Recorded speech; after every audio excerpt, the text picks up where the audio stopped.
What's crack-a-lack? It's your boy Baroshmo, just in case you did not know so, and today I'm here to give you the top wide receivers and the top tight ends in the upcoming 2020 draft. If you like the content, you hit the thumbs up, you subscribe.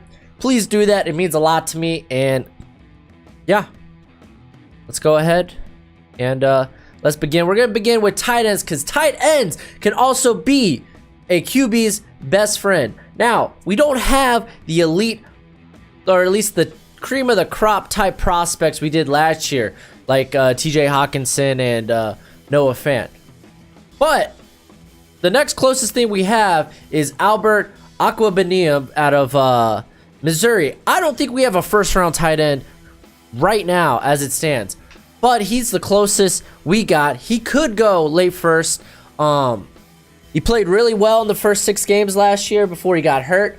He had 6 touchdown catches, so just be on the look for him. The next person I got at number 2, I got Colby Parkinson out of Stanford. Also another good product, very reliable weapon to KJ Costello. He can improve his draft stock. Number 3, this is a guy who could challenge for the top spot. He could have came out last year. Jared Pinkney out of Vanderbilt. I mean, the dude averaged 15.5 yards per reception. He could have came out this past year, but he'll be in this draft, and he could rise and elevate that stock. Another guy I got, Jake Breland, another guy that came back, and he's got his lead signal caller in Justin Herbert. So it's an ideal situation for Breland, so he could improve that stock. I got him here in the 3rd. Guy to keep your eye on, Grant Calcaterra out of Oklahoma. He's right now in that Mark Andrews role there in Oklahoma. Jalen Hurts, I think he'll probably be a favorite target to Hurts. He's not much of a blocker. He's more of a receiving threat, so just keep an eye on that. Other than that, the other tight ends kind of like fall on. We got Harrison Bryant, Bryson Hopkins. Jared Rice is nice. Jared Rice, he's a good pass catcher. If he could build on that 6'5" frame, then he could elevate his stock. We could see him maybe more 3rd round. I also got Hunter Bryant and a guy to watch out for. I like at these 10 spots in my rankings to put guys I think that can rise their stock by the time it's the end of the year. I got Mitchell Wilcox out of South Florida. Now he is they have a new quarterback there, so we'll see. But he's a guy I definitely think could elevate his stock. He's got the tools to do so. Now, next, I'm going to go over the wide receivers. And let me tell you, the wide receiver class this year is very, very special. It is, honestly, this might be the best wide receiver class we've had in years. The talent is just, it's immense. Like last year, we only had, 2 wide receivers go in or 1 or 2 wide receivers go in the 1st round. We might see 8 to 10. Honestly, this is a very good crop of talent, and it starts at the top with Jerry Jeudy out of Alabama. Jerry Jeudy is special. He's going to be a top 5 prospect. He honestly, the dude, outside of his 6'2" height, he has everything. Everything. He's got speed, elusiveness, play strength, hands, route running, ball catching, all amazing. Honestly, might be the best wide receiver prospect to come out since Julio Jones or Calvin Johnson. So, yeah, you're going to see that guy come off the board. This guy who I think will be the number 2 when it's all said and done, Jalen Reagor out of TCU. I wanted to put top 10, but I didn't want to get ahead of myself, so I got him at top 15.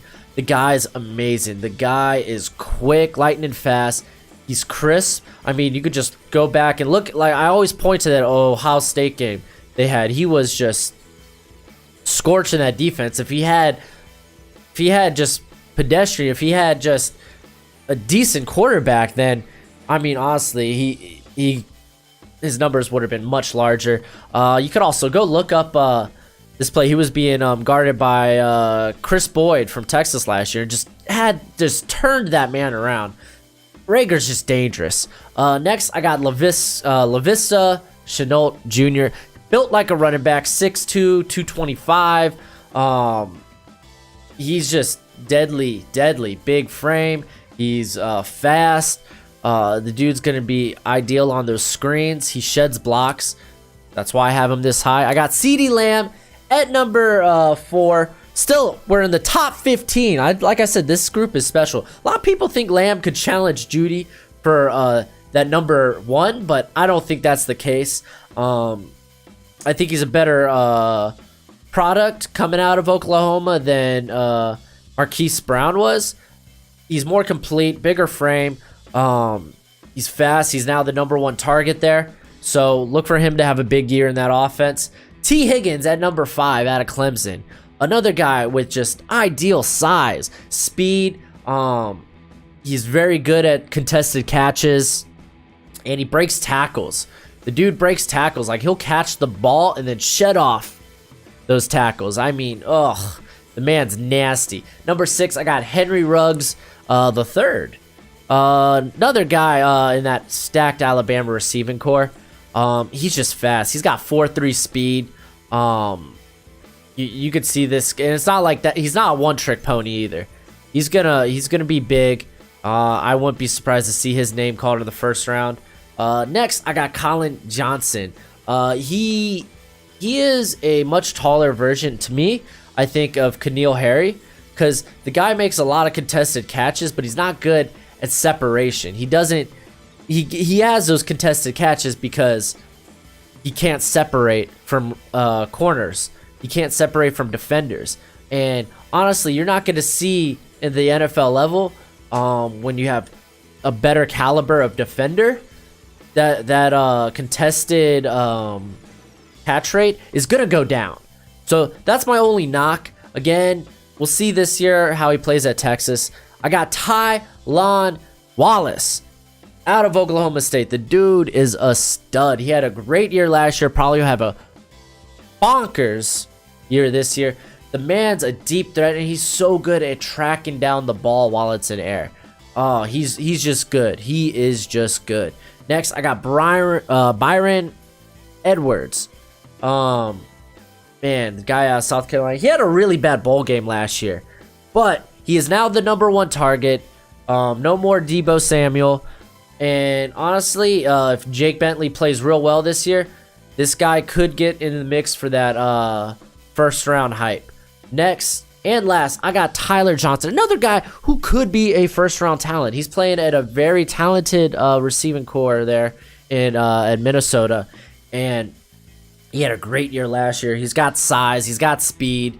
Like I said, a lot of these guys, you could see them in the first round.